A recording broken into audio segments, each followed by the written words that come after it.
ভর্তি পরীক্ষা কমিটির জরুরি সভায় পোষ্য কোটায় ভর্তি বাতিল করেছি।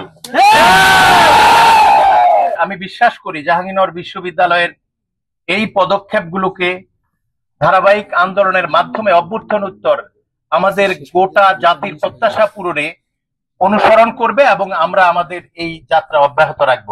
সবাইকে অসংখ্য ধন্যবাদ।